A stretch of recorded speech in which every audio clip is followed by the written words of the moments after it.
Hello, everybody, and welcome back to another episode of the Broaden Your Perspective podcast, where Johnny Sue, your host, sits down and talks with the individuals I meet along my path as an undergraduate student. Currently, I'm a third-year student studying in the Science and Business program, specializing in biochemistry. Waterloo's co-op program gives me the opportunity to do 5 internships. Join me as I talk with fellow students, professors, entrepreneurs, doctors, athletes, and much more about their journey and experiences. Hopefully, you can learn something from this episode and truly broaden your perspective on life, family, work, whatever it may be. Without further ado, here we go.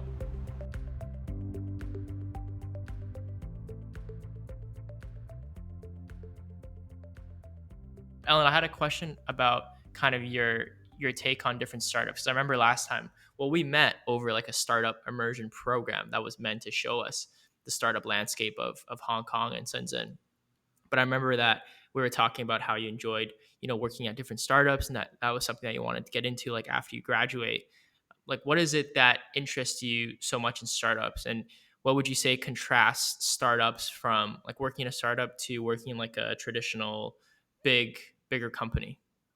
Yeah, so I think when we met, I worked for a year, I had a year long internship with another fintech company that was very small. And Right. I was really enjoying it at that time. And equally, I was very interested in startups because of the innovation element and because I felt that it would be a good place to learn for a first step in my career. But equally, I think when you're looking at startups, it's really important to consider the type of startup and the stage of that startup. So it's very different, the interest in a startup that's in a seed stage or is just starting out to a startup that's maybe in Series F or has got a lot of investment behind it. And equally, you need to think about the concept behind that startup. So, do you really love the idea they're pushing for? I think, particularly in fintech, travel tech, various different startups in the tech world, there's definitely a lot of interesting innovation going on, and I think that's where my interest lied. But also in terms of a first step in a career, I felt that going to a fairly established, fast growing, fast paced startup was a good place where I would learn. Um, I Right. just felt at the first move that maybe going to a larger organization for me perhaps wasn't the best because I love coming up with ideas, I love problem solving. And I felt that maybe in the startup like the one that I joined, that I would be able to have those kinds of opportunities. And I have had. Right. So earlier you mentioned that you did a research project in Switzerland. So can you talk to me a little bit about that? What was the research project about? What was it like? How long were you there for? Like, just talk to me a little bit about that experience of doing a research project in Switzerland. Sure. So I did two research projects in Switzerland. Um, it was part of an initiative from my university, which essentially gave students the opportunity to go out each summer if they wanted to, or if they had a good idea, and research about a specific area that was of interest to them, or that would bring value to the university and to research in general. So I went to Switzerland the first time in my after my second year of study, and I went to go and look at blockchain governance. So I was always interested in kind of marrying politics or international relations, which is what I studied, and tech, which was where Right. my interest lay. So the project was about blockchain governance in two senses, and in the first instance about internal governance of a blockchain, like how would you govern something that's decentralized, and secondly was about how you could use blockchain to create governance. So how could you make internal decisions in a businesses with blockchain, or how could you make, for example, national level government elections with blockchain as well. So that was the Hmm. first one, and that was pretty interesting. I mean, I love Switzerland; it's a great country, so it was great to be there for like 3 or 4 months. The second project was the summer afterwards, so that was just as I was graduating, So that was about how you would apply an ethical or moral framework to AI. And that was a lot trickier because obviously an ethical framework is very subjective and it's not universally decided. So it was going through some of the elements that you might want to define in terms of ethics and morals, and what sort of level you would define that on. Like, would you define it at a nation state level? Would you define it at an international level? Would you define it, say, like within the European Union or ASEAN? Or would you define it within a company like Facebook? And that definitely Right. was, it wasn't an overly successful project because people are dedicating years to try and like disentangle some of these unknown threats and unknown elements of how we might apply this sort of framework. So it was extremely interesting. I did a lot of interesting reading and read a lot of interesting papers, and definitely the most interesting one I've done so far. So how do those research projects work? I mean, does your school is your school partnered with an organization in Switzerland that has a team that's, working on this research project, or they just like send you over and like why Switzerland? Like why did they have to send you there? They didn't send me, I just decided to go. So you decide where you would like to do your project. So equally, you could just do it sitting at home. But if you want to go and do primary research, Oh, you might need to travel to go and do it. So lots of people went to say like Hong Kong, Spain, Egypt, all around the world. And you just decide. So both times I decided to go there because I had people to interview from one of the universities there and researchers working over there. Switzerland was a very interesting place for both of those areas at the time, and I had some good connections there. So that's why I decided it. wow, that's super cool. And so were these topics? Did you come up with these topics, or did the school like give you a table to kind of choose from? Oh no, I came up with them, but actually both times I came up with ideas that were completely different from what I finally did. So the first time it was completely different and I just decided to change it, and it was absolutely fine to change it. Right. You just have to come up with the research title, convince them why it's an important area of research, and then also how you're going to go about this research. So, where you might need to travel to, why you would need to go there, what sort of primary and secondary research you're going to do, and what value this would bring. Wow, that's so. And the school would sponsor like your travels to different areas. Yeah, my university was really good at that. They were very well, I was very lucky to get lots of opportunities through my university. But I'd say a lot Yeah, of universities might be able to do that for students, yeah. yeah, that sounds super cool. So what was the final result from the research project? Did you have to like submit a paper, or what was the final result? There was like a research poster, so to speak, like a huge kind of poster that you produce. You can write a paper if you would like to. That kind of pushes it forward even more. And then you can go and speak on it at the university. You can go to different conferences and present your research. So it was really an initiative to push forward research in undergraduates and present that research back and kind of see the value that they could add to the academic world, I suppose. Um, so you've traveled a lot throughout your time as an undergrad, whether that be through the research projects in Switzerland, or the internships in Hong Kong, or like the short immersion exchange program, like the one where we met in Shenzhen in Hong Kong. So like, how did you manage to find all of these opportunities, and what advice would you have for students that want to get an international experience, or are considering something like studying abroad or doing an internship abroad? Sure. So I went to lots of different fairs. I went to every department where I thought there would be an opportunity. I signed up for Right. every newsletter. I made sure every piece of information that was new would come my way. And I also communicated to my home department and multiple people working at the university that I was very interested in various opportunities around the world. So that meant that, for example, if an opportunity did arise, that they would know that I had an avid interest in that specific area. So I would suggest for people looking to do whether it be like a study abroad or go and find new experiences, is to do loads of research, find out what's going on, what's open to you, because there might be opportunities that are not with your university but that support university students. For example, in Europe, there's this thing called Erasmus Plus, which is not like Erasmus, which is the exchange program, but it's like a week or 2 weeks away in another country working on a research project or like a community project in a different country, which is not from your university, but that's for university students. So make sure you speak to loads of Right. people and research and find out all the information possible to see what you could find.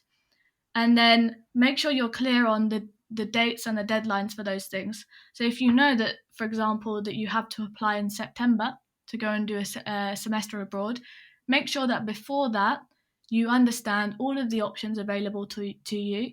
You understand what is required of you. So you go and speak to different professors, speak to people that have done it before and see like what would make you stand out, and then make sure you know all of the different information that's being given out at specific dates, like if there's a lecture on that specific topic or if there's a lecture telling you how you need to apply, and apply within time, obviously.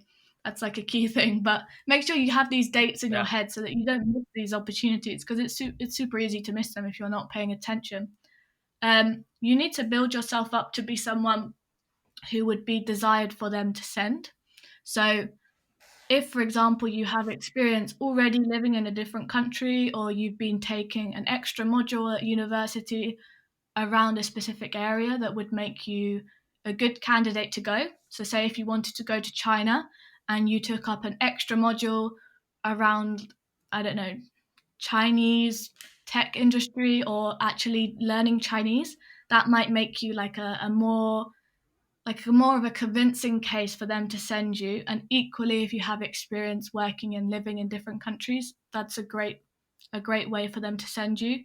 And making sure that you constantly communicate this to people in your department and people who also could help you out. So maybe there's an innovation lab at your university, or maybe there's a specific department that helps people travel, and you make sure that you constantly are in contact with them. So also, I'd say if you wanted to find an opportunity but your university didn't have any opportunities, would be to create the opportunity yourself, which is a bit harder to do, Mm. really. Let's say if there's nothing possible, you don't want to do a year abroad like in the UK, like where you had to take an extra year, or if there isn't any opportunities at the moment, is maybe you find a way to make that opportunity. So you come up with work that you could be doing abroad or something that would bring value to your university, and you try and convince your home department that this is a good idea, for example. Because in universities, there's always chances for students to create innovation, so they can create, for example, like a group or like a society that could be targeting on a specific country or a specific industry. And with that, you might receive funding from your university, or equally, you personally could receive funding to go and do research or work abroad. So that would require a bit more creativity, I suppose, but I know lots of people that have done it and been very successful in that. Right.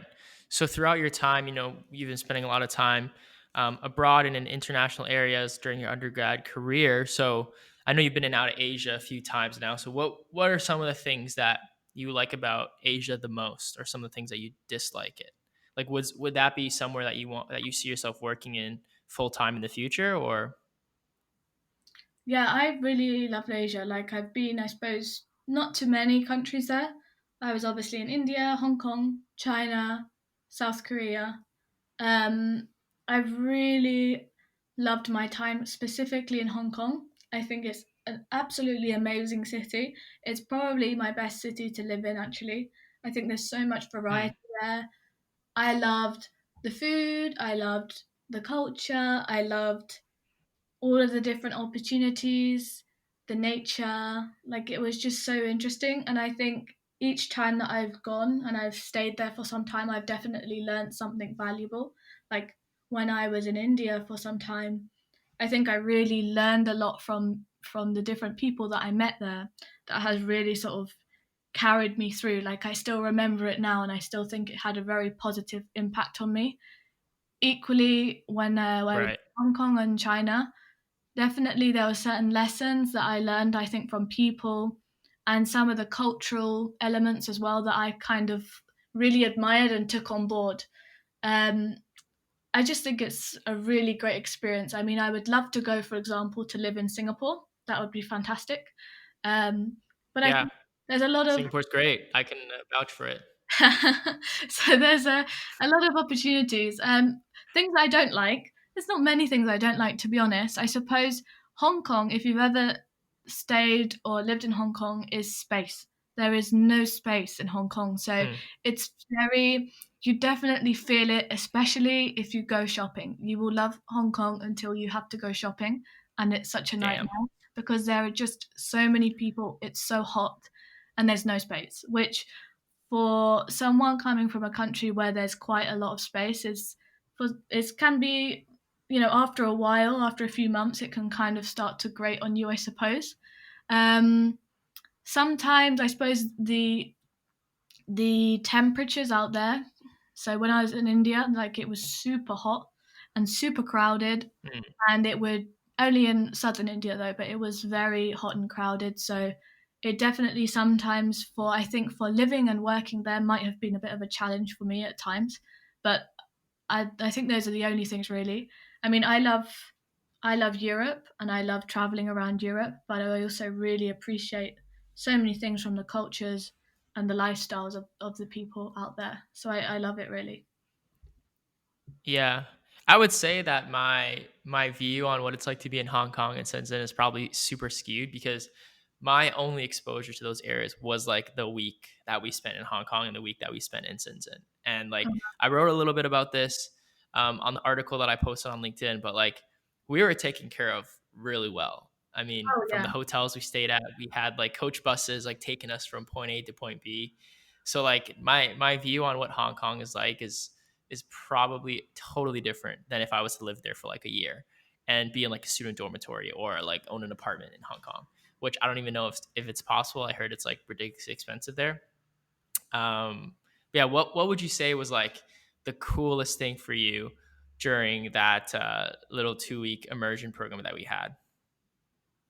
Yeah, no, definitely. Just to kind of echo that, we were really looked after so Yeah, well, and I was very grateful for that. yeah, I mean, all through my university experience, as I kind of touched on, I was very lucky. I was extremely lucky, but especially that program where we spent 1 week in China. So we went to kind of like Tencent headquarters, which was a huge highlight for me. I loved the karaoke yep. machine. I spent a lot of time there, and The showroom was crazy that they had there. Oh my god, it's like an amusement park. What the heck? I love that. I don't think I listened to the talk at all. I just was in the No, karaoke neither room for neither a did good I. um but definitely we were treated so well, and my goodness, the food was so good. We got some amazing food. Um and I really enjoyed, for example, meeting everyone there and meeting all the different mentors that we did. I feel like the group itself was kind of a highlight because it meant that we met people from all around the world that were interested in a similar area. Yep. And I've been meeting people, as I said, from there and speaking with them still. So that's super, like, a nice thing to take away. Other than Tencent headquarters, I would say I just love being back in Hong Kong and some of the startup innovation labs that we went to go and see. The MIT Yep. Innovation Lab in particular, that was a highlight. I felt like that was a really Oh, that was good cool. talk. It was such a good talk we listened to. The guy was really great to hear to his experience and everything. And it was just really enjoyable, the whole thing. But the hospitality was at a next level. It was amazing. Yeah. I mean, well, like, yeah, no, we were put in amazing hotel rooms, which I think it was Hong Kong Polytechnic that covered it. So they were kind of one of the universities that hosted the program. So they covered that. We had coach buses take us from everywhere. Like when the first day we got there, they gave us like SIM cards that had data on it, so we could just roam and use data. They even gave us because we were like near like the campuses. So they Mm-hmm. gave us like meal plans loaded with money on it, so we just eat and did whatever we want. Like it was great. Yeah. And like to give a bit of background story of the Tencent headquarters, like I don't even remember like what was that a showroom that they had, because it was literally like an amusement park. Like I think that do they It take was like amazing. clients there? Like I was so confused why they even had that. I just don't know. I was very confused at the whole thing, but I thought it was great. I think it's just to take people around. But I wasn't really sure whether it was just for fun or what it was for, but I thought it was amazing. It was, yeah. I mean, it was. I guess it was like a showroom for all the tech and stuff that they were doing. I mean, they had a Yeah. karaoke room. They had like an AR simulation of you like in a like a news channel host. Oh, they even had that. Remember, they had like that air hockey table where it was like try to beat this programmed air hockey arm in a game of air hockey, Yeah. and it was like impossible to beat. Like they had like crazy stuff like that, and like a movie theater, like just sitting, just like a massive like theater in the middle of the office. It was so cool. It was amazing. Super. And it also, I can't remember the name of the place where we went to, but it was like the smart city place and the smart home place where they had like the mirrors where you could kind of tell everything about yourself, like it would read you and then it would tell you all the information for the day on the mirror. And it was like super cool. I can't remember the name of the place. Oh, I think it was My Idea or M Idea or however you pronounce it. I Was love that that. was a place, right? Yeah. Yeah, they had some really cool like home tech. Like their fridge was insane. I think it was like released on the market already, but they had this like super high tech refrigerator that basically had a massive iPad on the cover of the fridge. And it would tell you, like, keep track of like the expiration dates of all the products in there. If you wanted to cook a specific meal, that iPad would show you like what ingredients you currently have stocked in the fridge to make whatever it is you want to make and how many portions you want to make. Like that was mind blowing to me, because to be honest, before going on this trip, I had a lot of preconceptions on like what China would be like in terms of, the startup world and the tech that they had, but I was mind blown to see all the crazy stuff that they've been working on. So Oh, same. great experience. And even when we were kind of going from place to place, when we went from one province to the next in about 30 minutes on the trains, I was just blown away with how efficient, how quick everything was, and how advanced everything was in terms of tech. It was insane. Yeah. And just one last thing I want to mention about the Tencent headquarters. I think it was on like the 36th floor or something crazy. They had like remember the badminton courts? They had like a badminton and a basketball court just like on the 50th floor of the headquarters, and like ping pong Really? tables and like rock climbing walls. Yeah. Yeah. Maybe I spent way too much time in the karaoke room because I don't remember this. Yeah, I can't. Yeah, no, we went up. They're like, yeah, so this is our like employee like break room, and we're like, okay, cool. Like, the break rooms that I've been into had like a coffee machine, like a TV in there, and they just like it was like a whole floor of like a basketball court, badminton courts, ping pong tables, a rock climbing wall, like a mini go kart track. Like it was insane. But yeah, super cool I stuff. feel like I need to go back now. Like this is a round two trip I need to have just to go back to that because I don't remember that Yeah, at all. yeah, and all their doors had like facial recognition technology. Like Yeah. it was just they'd scan your face or like scan your retina or whatever, and you'd just be led into rooms. Like it was crazy what they had in that office. What about your highlights? Um, oof, mine. I think it was definitely visiting Hacks, that accelerator that we went into, Mhm. because they were at the time. I don't know what the relationship is like now, but at the time, that accelerator, one of their companies like in their portfolio or that they were working with, was actually from Waterloo. And it was just like mind blowing to me to see like the globalization of how this entrepreneurship or this like startup landscape works, because you have this, what I thought was just a small time company or startup in Waterloo that had connected with this, big time accelerator in Shenzhen.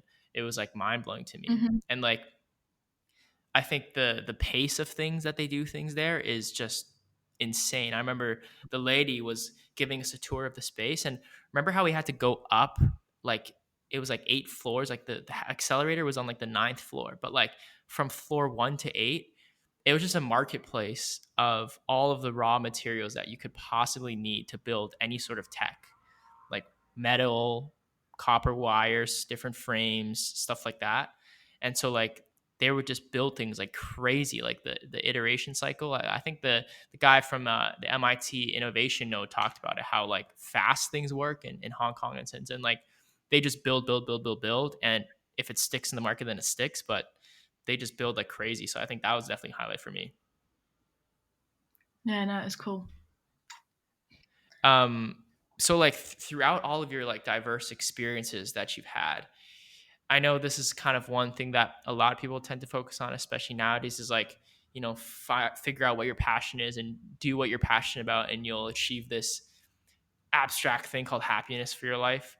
Do you think, Mm. through all of your global experiences, the internships you've worked at, do you think you figured out where your passions lie and what you might want to do, not even as a career path, but just like a company or a specific industry that you'd want to work in the future? Like, would you be happy working at 11FS Consulting like for the rest of your life? Do you feel like you found your passion yet, or? So it's a good question because everyone I think that starts their career in the first year or two is just kind of thinking, oh my gosh, what next? Because you might think that you know what you want to do, but you're always constantly thinking like, is this what's next for me? Like what skill am I going to learn? What do I really want from life? Um, so I've kind of done a fair bit of reading around the area because I changed my mind quite a lot in terms of things that I'd say were like my long term goals because it's quite hard to know at this age what you want to do long term. I think definitely I will Right. stay in tech. Like I'll always probably want to be in tech. I think that's where one of my passions lie. But I think what's more important, and I've been reading a lot around this area, is that you build kind of career skills and career capital that can be transferred. So it can be transferred if you stayed at Sure. the same company all your life. So if say, for example, you wanted to stay at the same company, but you wanted to move into different areas or move your way up, but equally just gaining career capital, so those key skills, that key network that can be transferred to make sure that you're always clear of what like your long-term goals are. So I really don't know other than knowing that I want to be in tech as I am now. Right. But I think long term, I mean, like to be I'd like to have some really positive, good influence on a very important sphere that's very important to me. I think it's very important that you care and that you have a huge passion towards whatever you're working towards. So whether it is fintech or whether you're interested in medical research or whether you're interested in astrology, whatever it is, that you really care about Right. it. So, and that you try and work towards that passion and you use your skills to try and work towards that as well. So, the moment for me, it's about gaining what would be called career capital, which a blog which is called 80,000 hours. So, that's just like the number 80,000 hours.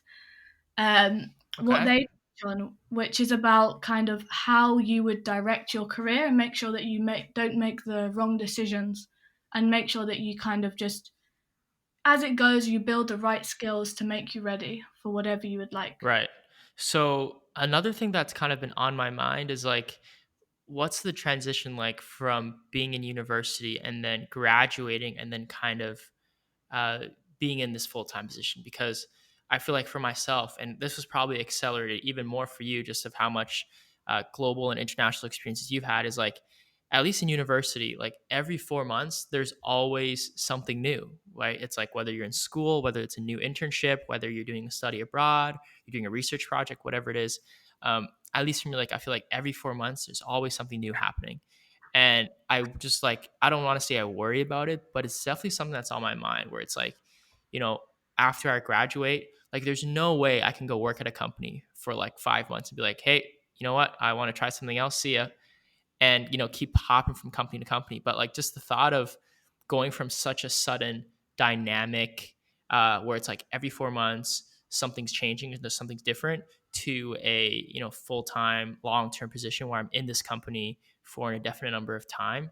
Like, what was that transition like for you? Did you find it hard to switch your mindset from this, every 4 months, or this dynamic thought process of something's changing very often versus, now you're all of a sudden you're being put in this long term full-time position? Like, what was that process like for you? One thing I definitely noticed when I was moved from studying to working is you get tired really quickly, which sounds really funny, but people often will ask you, have you reached that point yet where you just get exhausted all the time? But it's because you're just kind of processing so much information. And I suppose if you're working in certain industries, say, for example, if you're working in investment banking, then definitely it's going to be, you're going to feel the strain on you, I think, straight away. You just start feeling extremely exhausted because you're learning so much information in such a short amount of time, and it's such a different dynamic from when you're studying, it's and for example you're kind of sitting down all day or you're in different seminars to suddenly working. So that was one like transition that I noticed. You have to really, as you say, like before you have the opportunity for everything to change every few months. I remember at university, even in my final year, I was meeting someone new like at least every week, every few days. I was always meeting someone new. Right. Always different new things were happening.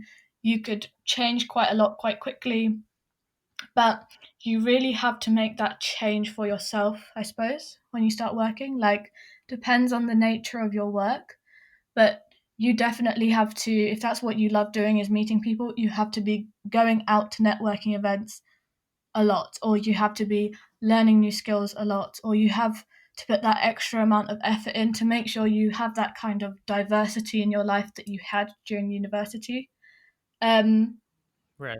I wouldn't say I personally find that there's in my own work a lot of variety because obviously I work in consulting and I'm working with lots of different clients around the world. So I always have that kind of diversity in my work. But you definitely have to be very patient because in university, if you don't like something, like if you don't like a module, you can just change it. Or you could change it at the end of the Right. semester. It's not the end of the world. You have to learn how to be extremely patient in your career because, as you say, you don't want to start somewhere and 5 months later say, okay, guys, I've learned everything, off I go. You really have to, you have to See you start, later. see you later, I'm gone. You have to really learn that patience in the beginning of your career and that with that time to let you grow because walking into a company, especially if you walk into a company which is very well established with people that have been there for maybe 20, 30 years, as some companies have, or being a company where everyone around you is extremely experienced, if you walk in and you decide 5 months later that you want to leave or that you want to move up, then you really have to show your skills. You really have to demonstrate that commitment and demonstrate that you are doing your work to a very high standard, for example. Things won't come as you Right. expected. Because, if you're 20, 21 and you're starting your career or however old you might be, there's definitely that kind of time where you have to learn, you have to kind of learn the ropes, you have to learn from those experienced around you, and you can't expect change immediately. You really have to be patient and be extremely good at your job, which is probably the main thing in the beginning. Right. Right. Cool. Okay. So before I go to my last question, do you want to just share with the audience a little bit more about where they could find more information about you or how they could contact you if they want to ask you any questions or whatnot? So my LinkedIn is Ellen May Humphreys. I'm sure Johnny will drop it in the notes at the bottom. I don't have Twitter, and I'm always being told that I should get Twitter because it's a very good resource. But those are the only ones that I really ever use. Yep, for sure. I'll definitely leave links to those down in the description below. So, my final question, if you could write anything on an online post that you could be sure everybody in the world would be able to see it, what would you want to write and why? I feel like I would want to write about a specific area in AI which would have a really positive impact globally. But I feel like at this moment in time, I definitely 100% know I do not have the knowledge and skills and research to be able to write that. I think the reason I would write on that specific area is because there's a lot of confusion and there's a lack of concrete research globally that we can draw on currently because we just don't know what's going to happen specifically. And it's such an important area that's going to affect our lives in the future. But part of the issue is kind of disentangling a lot of those unknown problems or unknown fears that people have. So I'd love to be able to have such knowledge base to research on that area and draw in lots of research to inform others and potentially inform research that could help towards specific industries. But as I say, at this point in time, there's no way on earth I could write that. If I was going to write it anywhere, it would be a blog post. Or I think a really good way to kind of digest information for everyone to understand is on YouTube. I personally love YouTube for getting information as well because I'm very visual. But that's where I'll probably write it. Sweet. Amazing stuff. Thank you so much for taking the time to be with me here today on another episode of the Broaden Your Perspective podcast. The Broaden Your Perspective podcast is meant to be a platform for anybody who has a story to share. If you want to come on the podcast for an episode to talk about your journey and experiences, feel free to reach out on Facebook, Instagram, or by email. Thank you for tuning in for another episode. If you enjoyed today's episode, leave a rating or review on whatever platform you're listening through. I would greatly appreciate that. Be sure to follow me on Instagram at Johnny_Sue. That's JONNY_HSU. And to follow the Broaden Your Perspective podcast on Spotify, Apple Podcasts, Instagram, and Facebook.